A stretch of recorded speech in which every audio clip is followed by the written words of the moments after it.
Monsieur le Président, aussi longtemps que la gestion chaotique de cette minorité vous amène à ne rembourser que des dettes, les maux de notre société humaine ne feront que flamber, et ceci à une allure exponentiellement alarmante. Avec cette minorité, vous ne pouvez donc point résoudre les problèmes au quotidien de nos sociétés, dans aucun domaine, tant du secteur public que parapublic. Ceci étant, pourquoi ne pas humblement et simplement accepter la défaite de votre équipe de la gestion de notre chère patrie? Pourquoi refuser aux gens humains de pleurer après avoir reçu un véritable, sévère et atroce coup?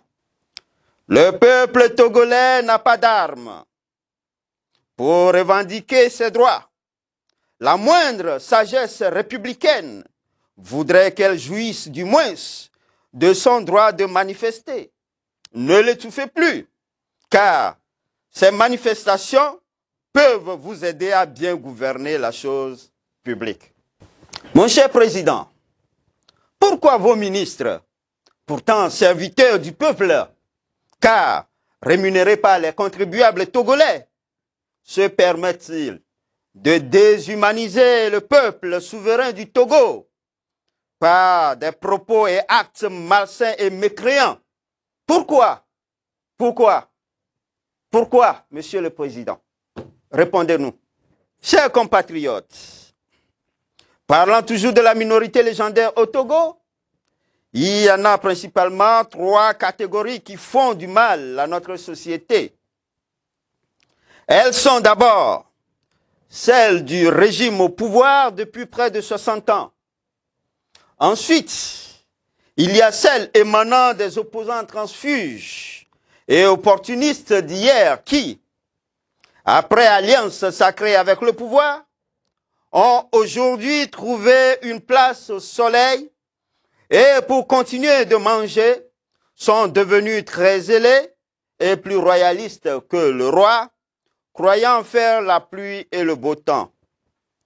Et enfin, il y a celles qui se cachent toujours sous le manteau de l'opposition, que le peuple continue de démasquer et qui s'est encore mise à nu à travers l'élection présidentielle du 22 février 2020.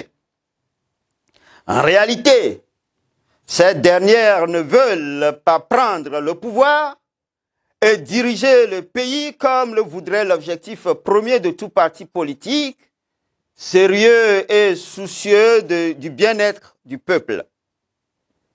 Elles voudraient seulement garder une position d'opposant éternel, avec pour rôle d'endormir et de tourner en bourrique le peuple qui n'a que trop souffert.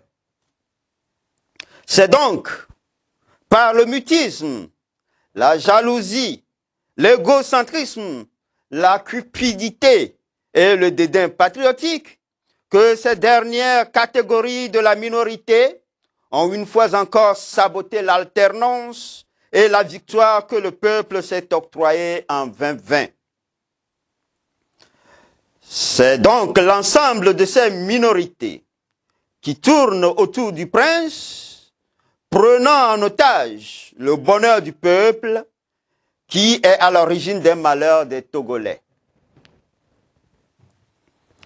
Chères sœurs et frères, Togolaises et Togolais, parmi les maux qui gangrènent la société humaine togolaise, faute d'une gestion efficiente et efficace des ressources dont dispose le Togo, nous pouvons énumérer l'exode rural de notre jeunesse qui, par rêve de trouver mieux à Lomé, déserte nos villages pour venir s'exposer à toute souffrance par le biais des travaux de sexe, de taxi-moto et de bien d'autres métiers de fortune qui ne lui garantissent aucun avenir.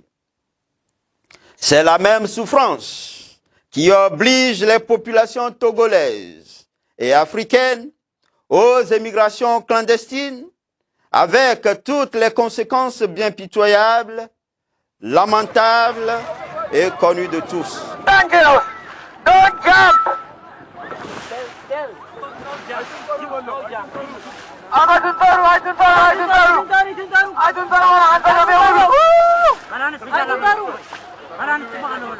Don't jump! Don't jump!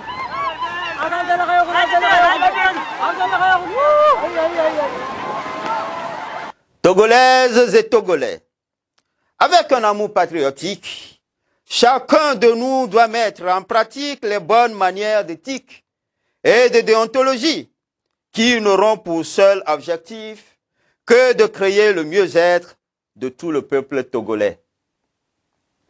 Monsieur le Président de la République, la démocratie doit impérativement progresser en Afrique et particulièrement au Togo, comme vous-même vous l'avez signifié sur Deutsche Welle. Pour que la démocratie progresse en Afrique, il faut nécessairement limiter les mandats à 2 ou à 3. L'amour patriotique ne vous permet pas de vous laisser induire en erreur par qui que ce soit en vous présentant à un quelconque quatrième mandat qui en est pour vous un de trop, en participant à la présidentielle du 22 février 2020. Aujourd'hui, source des tumultes jamais connus dans l'histoire de notre cher patrie, le Togo. Les vrais amis, si vous en avez, devraient vous le dire. Nous attendons impatiemment que, patriotiquement, vous donniez une noble, idoine et durable suite au grave contentieux né de la présidentielle du 22 février 2020.